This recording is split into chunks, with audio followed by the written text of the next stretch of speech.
Yes, it's another edition of Boozing with Jude, and I'm glad you've joined me again. So, interesting drink today. I've been waiting for a long time to make this one for you. The Sazerac.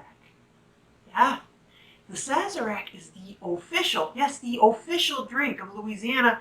And so, New Orleans is a big thing. It's a big thing in New Orleans. Sazerac, Jude, that sounds like something we weren't supposed to drink. Is that illegal? Oh, no. But the one thing that used to go in it, well, it doesn't used to, it still goes in it. The one thing that went in it, there was one alcohol that was illegal for a long time, and that's called absinthe. So let's talk a little bit about the Sazerac and probably more about the absinthe, which is interesting because the only contribution absinthe makes to this drink is we rinse the glass with it, and then we toss it. So it just has a rinse. It's not even a huge deal. So the Sazerac's a lot like a Manhattan. Manhattan lovers, this is a drink for you. So absinthe is a word, I think, if you go back to the Greek word, basically for wormwood. So there is wormwood in here, and wormwood is a plant. And it's sort of a little bitter plant, but it was used medicinally. But it also has something in it, and I don't know if I'm pronouncing this right, called thujone, Thujone, which is like a toxic thing in wormwood. And so, actually absinthe was created in Switzerland. And some famous people that you've heard of drank it quite a bit. People like Ernest Hemingway was known to drink absinthe. Ernest Hemingway was known to drink everything. Oscar Wilde, and a lot of sort of famous literary people. And what happened was some guy drank a lot, and his last two drinks were absinthe, and then he killed somebody. And people were like, oh, it makes you hallucinate. Oh, it's dangerous. So actually, in France, what happened was, people that were the vintners, the wine people, and then the people that were concerned about, prohibition, sort of worked together, interestingly enough, and absinthe became illegal in certain places like France, the United States, for example. Until, I don't even know when, not too long ago. So you couldn't really get absinthe for a long time, and they substituted it with things called, pastis, or one that I'm not pronounced right, Absinthe, which is, this tastes like, licoricey, so anisette sort of beverages. So the Sazerac itself, created in New Orleans, one of the oldest cocktails, yay New Orleans, in a place where the New Orleans Exchange, where there was the New Orleans Exchange Coffee House, then was sold and became the Sazerac Coffee House. The Sazerac, the word comes from a type of cognac that came from France. It was called, look, you know me, it's French. Sazerac, Forgefille, I don't know, but at any rate, that was the name of the cognac.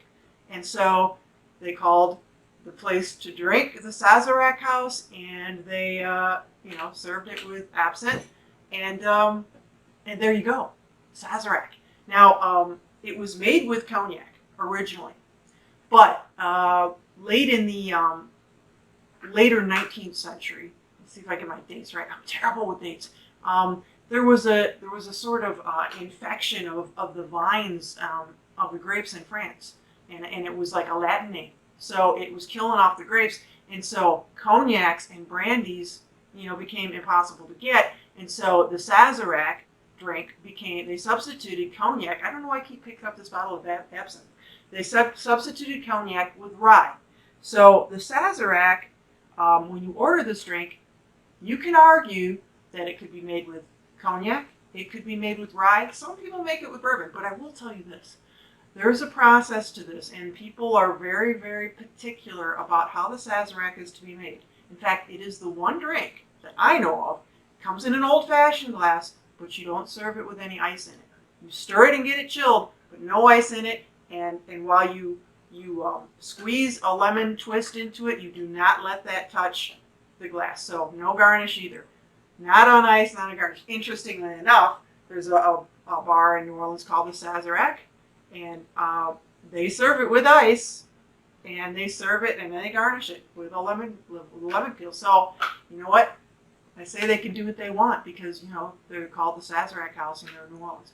But I'm going to try to make for you as close as possible the traditional drink. Now, you might remember the bitters, Peychaud's bitters. Those go in there. And he was what do you call it? An apothecary back in the 19th century. So he created these, and some credit him with creating the Sazerac. Other people say, no, I'm going to go with it. Why not? So he created the Sazerac with these bitters. Now, this is what you need.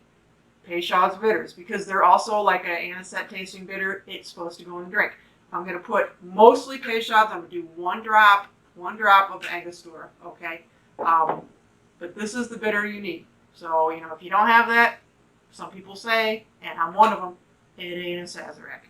So, my tribute to New Orleans, here we go. How do we make the Sazerac?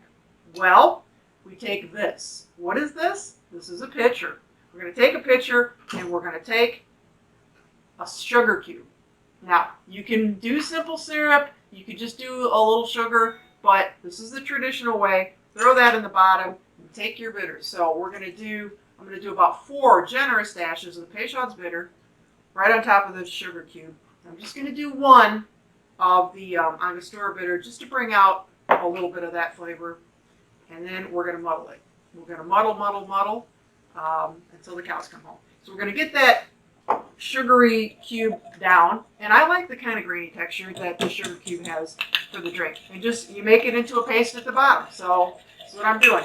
Now you're going to have, because the Peychaud's is a bright red, you're going to have a red color little paste at the bottom. So get the sugar muddled up pretty good, and it'll dissolve eventually. You won't be drinking like big gulps of sugar. I promise you that. So when you feel like you have a good paste, by the way, if you have a wooden muddler, and I do, use that, because when you use these kind of ones, which I like, it's uneven, and the sugar and the stuff kind of gets stuck on the top there, whereas this is flat, and you can just not have to worry about the stuff getting stuck on your muddler. Yummy. Okay, so we've got that all set. Now, what we're going to do is I'm going to mix. I'm going to do part cognac and part rye. Okay, just because it was originally made with cognac and then was made with rye, you can do what you want. Okay, in this regard, do what you want. But I'm trying to be as authentic as possible. And if you're going to mix it, then we're going to do 1 1/4 and 1 1/4 ounce. Right? If you're not going to mix it, do 2 ounces or a little bit more if you like of the rye or the cognac. But I'm going to do 1 1/4 ounces of each. So I'm going to take the last of my Douce cognac, which is one of my faves. And I'm going to do 1 1/4 ounces here. Let's go this way. And you're just going to pour it on top of what you just mixed up. There's 1, just a little teeny bit to make a 1/4. Okay, and then do the same with your rye. Looks like I might have to open a new bottle. I don't think that's going to do it for me, but let's see what we get out of there. So this is barely going to be 1 ounce. Yeah, now I'm going to have to open up a whole new bottle of this. And you know what? They're kind of hard because they got these plastic things on them. So, you can watch me do this, or I could do the cool thing and not make you watch this and put it on pause and get it open. So I'll be right back. Now, I'm using Bullet, which I often use. How do you pronounce it? Like the ammunition, son. There is a Sazerac rye called Buffalo Trace that a lot of people recommend that you use. Buffalo Trace Sazerac rye. I couldn't find any. Would like to try it. They say it's really good. But I'm going to use one of the ryes that I like, Bullet. I don't know if you can hear Max drinking water in the background. I worked her hard today, so she's thirsty, and it's warm. Yeah, it's warm. Here in November, it's like hitting 70, which is like 20 degrees for you people across the ocean. So I'm not complaining. So here's my 1 1/4 ounces of my rye. So that goes in the pitcher too. Now, before I drop the cap on the floor, before I take this and stir it, I'm going to put some ice in it and stir it. I'm going to do something, which is what we do with the absinthe. So make sure you get a rocks glass and chill it. And this has been in the freezer, and then I've had some ice in it while I've been blabbing to you. So you're just going to take a little bit of your absinthe. And absinthe is green. They call it the green fairy. Yeah, because, you know, it makes you hallucinate. It doesn't make you hallucinate. You know what? And it doesn't kill you. And by the time you got to that toxic thujone stuff, you know what? You'd be dead from the alcohol. By the way, 46% alcohol by volume, okay? And so this is powerful stuff. In fact, it's considered a spirit. It's not considered a liqueur because of the high content. There's no sugar in here, no added sugar. So it's pretty heavy. So what I'm going to do is I'm going to coat the glass. But you know what? I got to stop because somebody's now scratching on the door to go out. So I will be right back. I have a dog to tend to. You know what? She won't let me do this. She always, Max, I'm coming. Be right back. I mean, like, holy mackerel. You'd think, you know, she's all day that, you know, she doesn't bother me, that she just waits till I do this. And she's like, I'm going to go out. All right, so where were we? We're going to coat the glass with the green fairy, the absinthe. Do you drink this straight? Before we even do that, I want to tell you a little bit about the absinthe ritual. So some people just drink absinthe. Now, if you pour it in a glass and drink it straight, good luck. And it's highly alcoholic. It is really a hard thing to drink straight. So there's something called the absinthe ritual, and I don't have the spoon, so you'd actually have to Google it. And what they do is they take the spoon, let me just put this in here and let it chill while I'm talking. They take this like spoon, it almost looks like a pie, you know, pie spoon. You know, it's triangle, but it's got like sieves in it. And you put that over your glass, okay?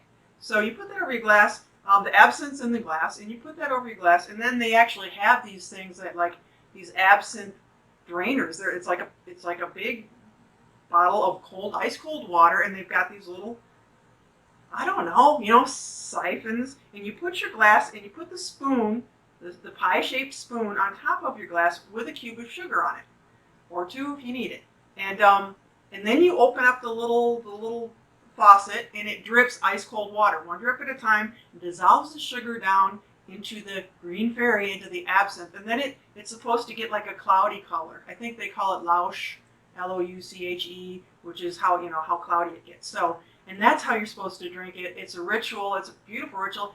You know what? I tried it. Yeah, no thanks. I'm not a fan of absinthe unless it's just, you know, mixed in a drink with a lot of other stuff. I mean, to drink it, you know, even just with a sugar cube, I find it a difficult drink. But, you know, to each their own. It's fun in this drink, and it's not a Sazerac without it, right? It's basically kind of a weird Manhattan. So back to this. So we're going to rinse out our glass, which has been chilling and should be ice cold. I'm just going to pour a little bit in here. I don't know if you can see that it's green. It is green. And then this is how we rinse our glass. So we just do this. We just rinse it and rinse it and rinse it. Now, how much did you put in there? Well, probably more than I wanted to, because it's not supposed to stay in there. You're supposed to throw it out. And that's what I'm going to do. I'm not going to drink it, but I want to make sure it coats the glass. So we've just done an absinthe rinse, and the glass is ready to go. So now we're going to put the absinthe away. Goodbye, Green Fairy. It was lovely talking about you.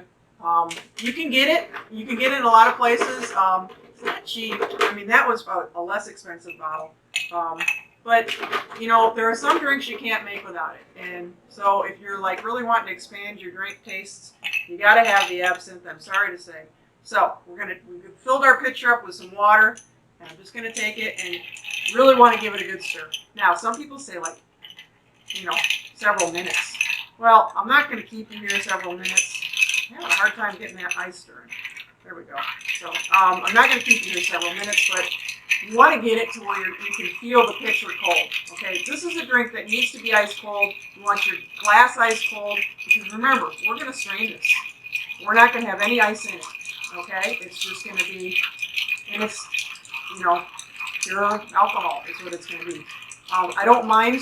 I don't mind stirring it for a long time, because I don't mind diluting it a little bit. You know, we're talking pure alcohol with a little sugar in there, and it helps to get it diluted. But like I said, ice cold. Totally ice cold. Max just came back inside, left the door open for her. Yeah, no, don't say thanks. Don't worry about it. It's fine. You know, talk to you later. So, when you feel the pitcher getting cold, actually it'd be cool if you could actually frost the pitcher, but we're not going to be here that long. Just give it a good stir, see I'm stirring it. And it's nice and kind of it's a beautiful color. It's a beautiful drink, folks. You know, I talked before about the experience of cocktails. It's not just like throwing something in a glass that you like the taste of and drinking it. It's presentation. It's how you make it. It's how it looks. It's the experience of it, right? And now we're talking about a great Southern New Orleans traditional drink, okay? And I want it to be right. I want it to look good. I want it to taste good. So now we take our absinthe rinsed glass. We're going to take, I just have my Hawthorne strainer here, and strain it in. And it's like a pale, I don't know, it's like amberish, reddish, orangish kind of color. It's beautiful. Now, that sort of looks like a shot, right? We're not done yet. Here we go. You're supposed to, we don't garnish it with a lemon. Don't ever let the lemon itself hit the drink, right? They want you to, they being those, my mother's friends, those people who know everything. Oh man, here we go. They want you to take your lemon peel, a good size lemon peel, and just express it over the top. So just squeeze it and you'll see some of the, you'll see a teeny bit of, spritz if you have a decent lemon. And it just goes in and then just, kind of do this around the edges and discard the peel. Here we go. This is not to be drank like a shot. The cool thing with the Sazerac is that it's layers, okay? So as you drink it, there are different layers upon layers of flavor that have come out. It is not a drink for everyone, but it is a great drink, and it's a very creative drink. And like I said, it has to be made the right way. Now, you know what I always say, it's your life. Live it drinking the cocktails that you like and the way you like it. So if you decide, this would be better on ice or it would be better with a garnish in it, by all means do it. But the Sazerac snobs are going to come at you and say, no. And it is really cool to drink it like this. So, ladies and gentlemen, the Sazerac. I'm going to toast several people tonight with this. First of all, I'm going to toast my New Orleans Saints. Hey, who dat? Who dat say they're going to beat them Saints? Who dat? Why? I love the Saints. You know what? They probably don't sit around drinking Sazeracs. But that's my football team, and the Lions too. But, they never win, and I'm never going to make a drink for them. Sorry. But the thing about football, it's like there was this whole COVID thing going on. Should we have football? And it's dangerous for them. It's dangerous for our college players, our university players as well. And they agreed to do it. They're out there unmasked, and it's a dangerous sport. And you know what? But we're sitting here like not able to do much. And so it gives us, our football back. I mean, a lot of us can't imagine autumn and going into winter without football. And so, during a really difficult time, we got our football players out there, risking themselves even more so that we can be entertained. So here's to you, the Saints. Somebody else I'm going to toast up. A friend of mine in London, he's probably never had this. Never had it. But you know what? As I drink this particularly boozy and very interesting drink, I sort of think it's a drink that he would like. So Simon, here's one for you, buddy. I'm going to toast you too. You got to try it. I definitely know you'd like New Orleans. So here you guys go. Salute the Sazerac. Okay, boozy drink. Yeah. I mean, I do like it. I will say, folks, that it is not for everyone. It is totally boozy. Okay? But if you're a Manhattan drinker, you definitely will like this. You definitely will like this, and try it because it's a fun thing to make. It's fun to say, oh, I'm drinking, the Green Fairy. I'm going to start hallucinating. Oh my God. I see myself on a picture and, oh, that's me in the camera. Hi. Okay, I'm not hallucinating. I'm hallucinating that my hair looks good today though. Anyway, so guys, try it. I hope you enjoy it. It's a great history of that drink. It's a really interesting history of absinthe and of the Sazerac and the New Orleans history and the history that this absinthe has with so many of those literary folks around the turn of the century. So, take a look, try it, and I hope you enjoy it. We'll catch you next time. Thanks for sharing with me. Thanks for putting up with Max too.